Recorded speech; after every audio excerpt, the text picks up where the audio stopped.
Hello student, आपका स्वागत है मेरे यूट्यूब चैनल रिएक्ट केमिस्ट्री पर।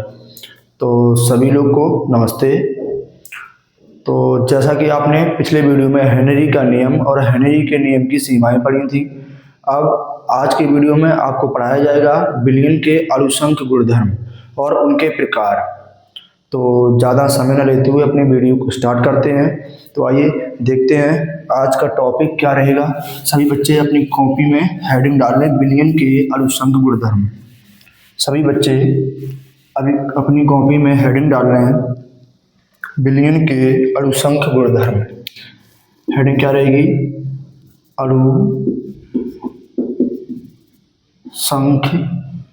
गुणधर्म। क्या हेडिंग है? अणुसंख गुणधर्म। ठीक है, बहुत ही इंपॉर्टेंट टॉपिक है ये, विलयन के अणुसंख गुणधर्म।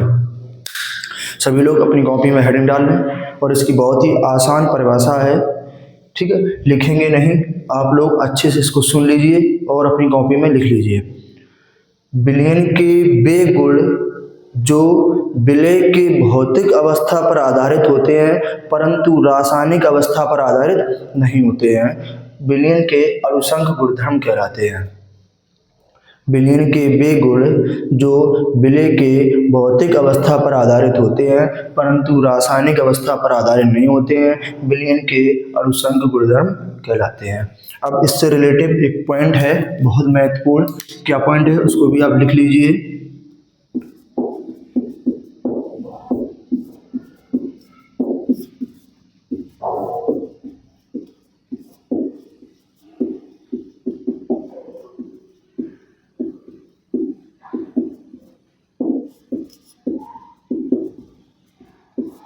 क्या पॉइंट है इसका? बहुत ही महत्वपूर्ण पॉइंट है ये कि यदि किसी विलयन में विलय के कणों या अणुओं की संख्या बढ़ाने पर उस विलयन का परासरण दाब बढ़ जाता है, क्योंकि विलय के कणों या अणुओं की संख्या परासरण दाब पे कैसे है?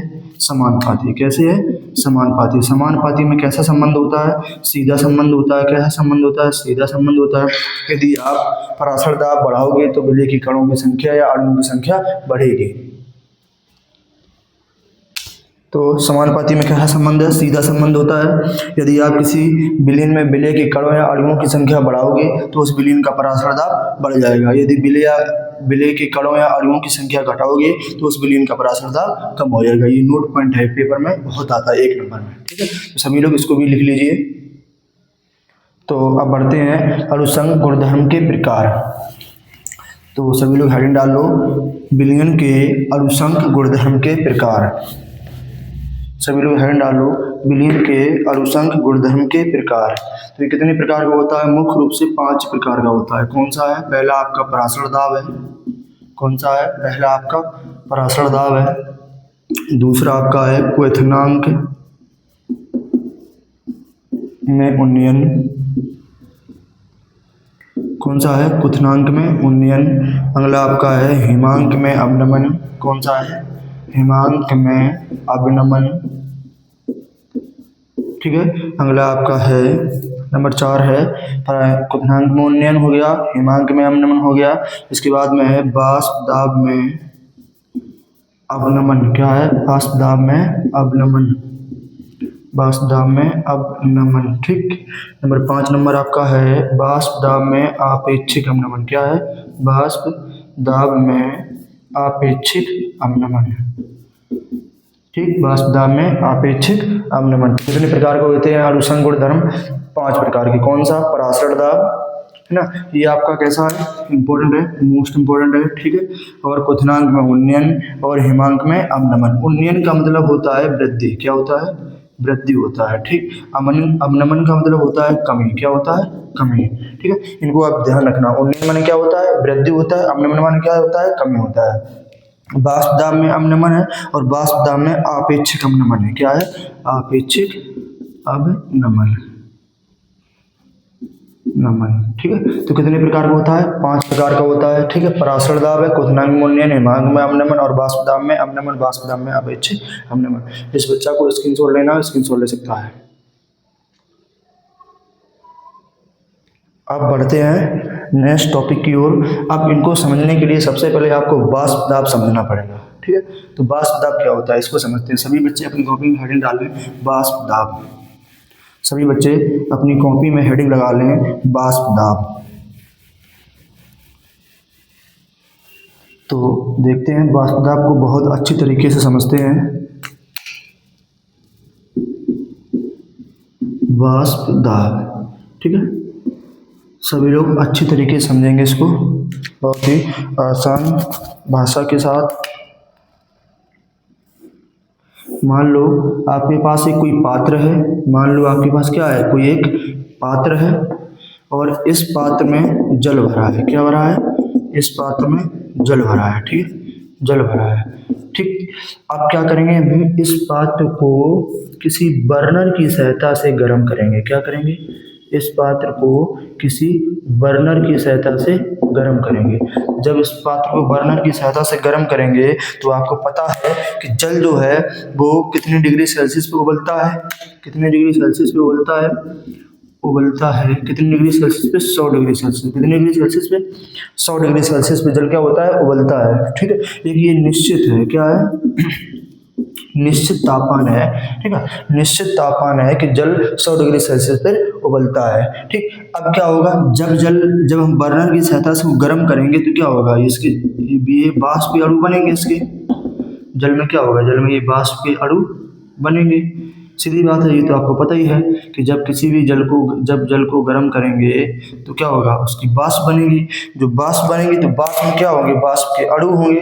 जो वाष्प के अणु होंगे वो क्या करेंगे, अब वो ये अणु इसी द्रव पर पुनः दाब डालेंगे। क्या करेंगे, ये जो अणु हैं, वाष्प के जो अणु हैं, ये पुनः द्रव पे क्या डालेंगे, दाब डालेंगे। पहले आपने इसको गर्म किया, ठीक है, तो इसके अणु वाष्प के साथ में इसके अणु ऊपर गए, फिर वाष्प के अणु ने क्या किया, इस पे पुनः द्रव पे क्या डाला, दाब डाला। एक प्रकार की साम्य अवस्था होगी, यानी कि पहले आपने अग्र अपक्रिया लगाई, फिर आपने कौन सी अपक्रिया लगाई, पश्च अपक्रिया, ठीक है। तो इसकी परिभाषा देखो बहुत सरल है वाष्प दाब की। कैसे निकालते हैं, किसी निश्चित ताप या साम्य अवस्था पर, साम्य अवस्था तो हो गया, पहले आपने वाष्प के साथ वाष्प के अणु बाहर गए, फिर वाष्प के अणुओं ने फिर द्रव पे पुनः दाब डाला, है ना। तो एक वेग कौन सा हो गया, जब आपने गर्म किया, एक वेग ये हो गया, और फिर इसके बाद एक वेग कौन सा हो गया, जो वाष्प के अणुओं ने द्रव पे डाला, एक वेग ये हो गया। तो दोनों अग्र अपक्रिया का वेग और पश्च अपक्रिया का, दो अपक्रिया हो रही है, ठीक है ना, दो अपक्रिया हो रही है। तो अग्र अपक्रिया का वेग जब पश्च अपक्रिया के वेग के बराबर होता है तो क्या उत्पन्न होता है, साम्य अवस्था उत्पन्न होती है। क्या उत्पन्न होता है, साम्य अवस्था उत्पन्न होती है। तो किसी निश्चित ताप या साम्य अवस्था पर वाष्प के अणुओं के द्वारा द्रव पर डाले गए दाब को क्या कहते हैं, वाष्प दाब कहते हैं। क्या कहते हैं, वाष्प दाब कहते हैं। बहुत ही सरल है, किसी निश्चित ताप या साम्य अवस्था पर वाष्प के, ये क्या बनी है, ये क्या बनी है, वाष्प बनी है। तो वाष्प ये क्या है, अणु है, क्या है, अणु है। वाष्प के अणु के द्वारा, ये इसमें क्या भरा है, द्रव भरा है, क्या भरा है, द्रव भरा है। वाष्प के अणुओं के द्वारा द्रव पर डाले गए दाब को क्या कहते हैं, वाष्प दाब कहते हैं। क्या कहते हैं, वाष्प दाब कहते हैं। सभी लोग अपनी कॉपी में परिभाषा लिख लो एक बार अच्छी तरीके से।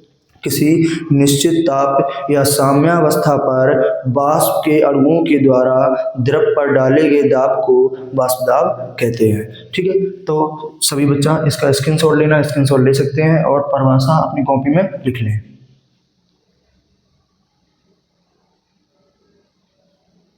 तो अब बढ़ते हैं इसके नेक्स्ट टॉपिक की ओर आगे। इसका नेक्स्ट टॉपिक क्या है, वाष्प दाब में अवनमन, ठीक है। पराशर दाब और क्वथनांक कोण आपको बाद में पढ़ाए जाएंगे, ठीक। तो इम्पोर्टेंट टॉपिक हैं जिनसे आपका आगे का टॉपिक आपको अच्छे से समझ में आएगा, वो टॉपिक आपको पहले पढ़ाए जाएंगे, ठीक है। तो कौन सा है, हेडिंग लगा लीजिए आप सभी लोग, वाष्प दाब में अवनमन। बहुत अच्छे ट्रिक से समझाएंगे, वाष्प दाब में अवनमन, ठीक है ना। सभी लोग हेडिंग डाल लो अपनी कॉपी में, सभी लोग अपनी कॉपी में हेडिंग डालो। बहुत आसान तरीके से इसको समझाएंगे, बहुत आसान तरीके से इसको समझाएंगे ट्रिक के द्वारा। वाष्प दाब में अवनमन,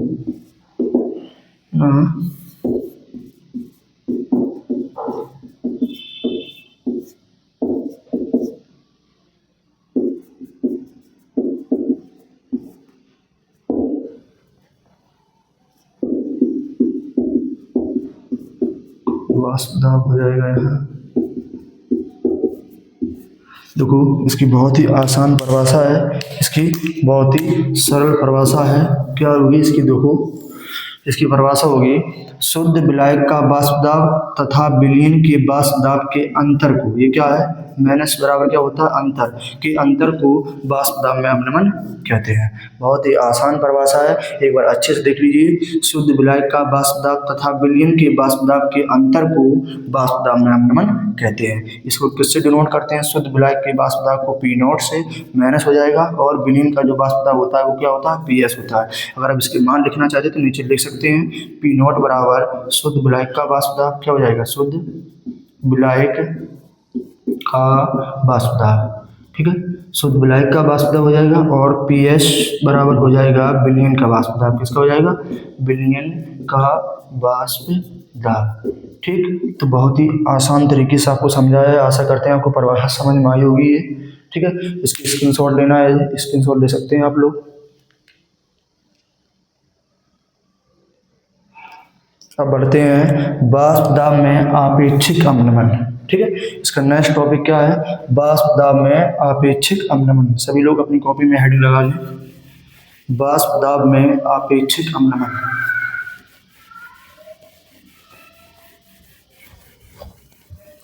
सभी लोग अपनी कॉपी में हेडिंग लगा लें, वाष्प दाब में क्या है, आपेक्षिक अपनमन, आपेक्षिक अपनमन, ठीक है। ये भी बहुत ही अच्छी तरीके से आपको समझ में आएगी। बस वीडियो को देखते रहें, वीडियो को पूरा देखें, स्किप करके कोई नहीं जाएगा, ठीक है, स्किप करके कोई नहीं जाएगा, आपको बहुत अच्छे तरीके से ये समझ में आएगा। तो देखते हैं इसकी भी परिभाषा क्या होती है। वाष्प दाब में आपेक्षिक अपनमन हो जाएगा, वाष्प दाब में अपनमन अपॉन में शुद्ध विलायक का वाष्प दाब, ठीक है। इसकी भी बहुत ही आसान परिभाषा है, देखो कैसे निकलती है, ध्यान से देखो सभी लोग, ठीक। वाष्प दाब में अपनमन तथा शुद्ध विलायक के वाष्प दाब के अनुपात को, बटे को क्या कहते हैं, बटे को क्या कहते हैं, अनुपात कहते हैं, क्या कहते हैं, अनुपात कहते हैं, ठीक है। तो वाष्प दाब में अपनमन तथा शुद्ध विलायक के वाष्प दाब के अनुपात को वाष्प दाब में आपेक्षिक अपनमन कहते हैं। बहुत ही आसान परिभाषा है, सभी लोग अपनी कॉपी में लिख लें, सभी लोग अपनी कॉपी में लिख लें। यदि आपको ये परिभाषा नहीं आई, ये इंपॉर्टेंट है, इसको नोट डाल लो। यदि ये परिभाषा आपको नहीं आई तो कल जो आपको राउल्ट का नियम पढ़ाया जाएगा, बहुत ही इंपॉर्टेंट टॉपिक है ना, वो आपको समझ में नहीं आएगा। तो इसलिए इस परिभाषा को बहुत अच्छे तरीके से याद कर लो और बहुत ही अच्छे तरीके से हमने आपको समझा भी दी है और याद भी हो जाएगी। तो क्या दोबारा एक बार अच्छे तरीके से देख लो, वाष्प दाब में अपनमन तथा शुद्ध विलायक के वाष्प दाब के अनुपात को वाष्प दाब में आपेक्षिक अपनमन कहते हैं, ठीक। तो देखो इसको कैसे डिनोट करते हैं, वाष्प दाब में अपनमन को आपको किससे किया था, P not minus P S से किया था, ठीक। और शुद्ध विलायक का वाष्प दाब क्या था, पी नॉट था, ठीक है, क्या था, पी नॉट था। तो ये देखो इसका सूत्र निकल के आया, क्या निकल के आया है, P not minus P S upon में पी नॉट। ये किसका सूत्र है, वाष्प दाब में आपेक्षिक अपनमन का। तो आज इतना ही बहुत है आपके लिए, है ना। इतने टॉपिक आपको पढ़ाई, कौन कौन से टॉपिक पढ़ाए हैं, आपका अणुसंघ गुणधर्म पढ़ाया गया है। इसकी परिभाषा क्या बताई थी हमने कि विलीन के वे गुण जो विलय के भौतिक अवस्था पर आधारित होते हैं परंतु रासायनिक अवस्था पर आधारित नहीं होते हैं, विलीन के अणुसंघ गुणधर्म कहलाते हैं। उसमें एक जो नोट पॉइंट था, क्या था, यदि आप किसी भी विलयन का विलय के कणों की संख्या बढ़ाओगे तो उसका परासरण दाब बढ़ जाएगा। आपको परासरण दाब नहीं समझ में आया तो परासरण दाब आपको इनके बाद समझाया जाएगा। तो पर उसका परासरण दाब क्या हो जाएगा, बढ़ जाएगा परासरण दाब, है ना। और विलय के कणों या अणुओं की संख्या घटा दोगे तो उसका परासरण दाब कम हो जाएगा। ये नोट पॉइंट में लिख लेना और 1 नंबर में पेपर में आता है, ठीक, ध्यान रखना कि ऑप्शन में 1 नंबर पेपर में आता है। इसके बाद आपको इसके प्रकार पढ़ाएगी, कौन सी प्रकार थे, पहला आपका पराशर दाब था, फिर क्वथनांग मोनयन, फिर हिमांक में अवनमन, फिर वाष्पदाब में अवनमन, फिर वाष्पदाब में आपेक्षिक अवनमन। ठीक, और इसकी आपको परिभाषा भी बताएंगे, किसकी परिभाषा बताएगी है, एक बताएगी आपको वाष्पदाब में अवनमन, है ना, क्या इसकी परिभाषा थी, शुद्ध विलायक के वाष्पदाब और विलीन के वाष्पदाब के अंतर को वाष्पदाब में अवनमन कहते हैं, P0 माइनस PS। एक परिभाषा कौन सी पढ़ाई आपको, वाष्पदाब में आपेक्षिक अवनमन, ये भी इंपॉर्टेंट है, क्या था, वाष्पदाब में आपेक्षिक अवनमन, ये भी कैसी मोस्ट इंपॉर्टेंट है, इसके बिना राल्ट का नियम आपको समझ में नहीं आएगा। जो राल्ट का नियम बहुत इंपॉर्टेंट है, जो आगे पेपर आएंगे अभी आपके 12th के आने के पूरे चांस है। तो सभी को ये वाष्पदाब में आपेक्षिक अवनमन की परिभाषा अच्छे तरीके से याद होना चाहिए और इसका सूत्र भी याद होना चाहिए। वाष्पदाब में अवनमन तथा शुद्ध विलायक के वाष्पदाब के अनुपात को वाष्पदाब में आपेक्षिक अवनमन कहते हैं, P0 माइनस PS अपॉन में P0। ठीक है, तो हम आशा करते हैं ये वीडियो आपको समझ में आई होगी। तो मिलते हैं नेक्स्ट वीडियो के साथ, राल्ट के नियम के साथ। बहुत ही इंपॉर्टेंट टॉपिक है, सभी लोग अच्छे तरीके से इसको पढ़ें। तो नमस्ते सभी को।